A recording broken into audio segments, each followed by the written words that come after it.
Hey guys, I'm Tim with Original Strength, and this week I wanted to show you how to use the V-sit to work on gentle internal and external rotation in your hips, or just so that your legs can be more mobile. And we've done this one before. We're going to look over our shoulder. We're going to go eyes, head, body, because the head's designed to follow the eyes and the body's designed to follow the head. And so we're just going to like integrate our whole body through rotation to allow our hips to follow what the eyes and head are doing. So I'm going to look over my right shoulder, and for balance or just for support, I'm going to take my hand also and reach back behind me as I look over, and I'm going to let my entire body follow that look. And I'm going to look as far, I can almost see you, almost. I'm going to look back as far as I can, and then I'm going to undo it, and I'm going to go eyes, head, body, and still rotate. And so the body unwinds and then it rotates the other way. And oh look, can't quite see nearly as good in this direction. Found an asymmetry, how about that?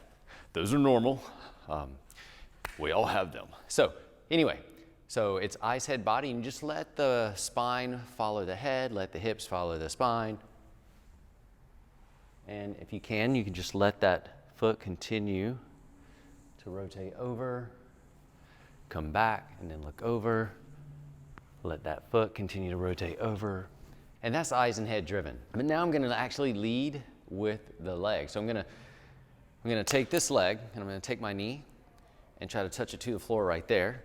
So that's internal rotation, right? So it's not gonna touch the floor right there, obviously, but it's an exaggeration.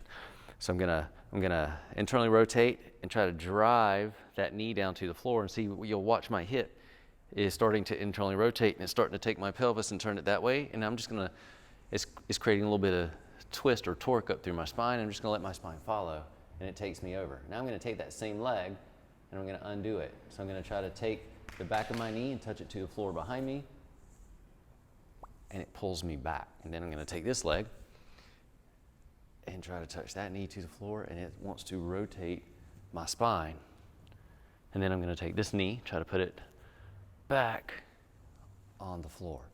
This feels really good. I think you're gonna like this if you can tolerate sitting here in the V-sit. If not, it's okay to shorten your levers a little bit so that you can get comfortable, because you can still do the same thing. And it may actually help you find that internal rotation to take that knee and put it all the way down there. And you'll just feel how your whole body wants to start rotating over. So this is just a gentle way to use the V-sit to use rolls while you're sitting, to get and encourage internal rotation in your hips. Again, you can go head-led, eyes and head, or you can go leg-led, and you're just letting your body follow the legs. So give that a shot. Let me know what you think. I'm Tim with Original Strength, and we'll see you next time. To learn more, consider attending an Original Strength workshop. Visit originalstrength.net.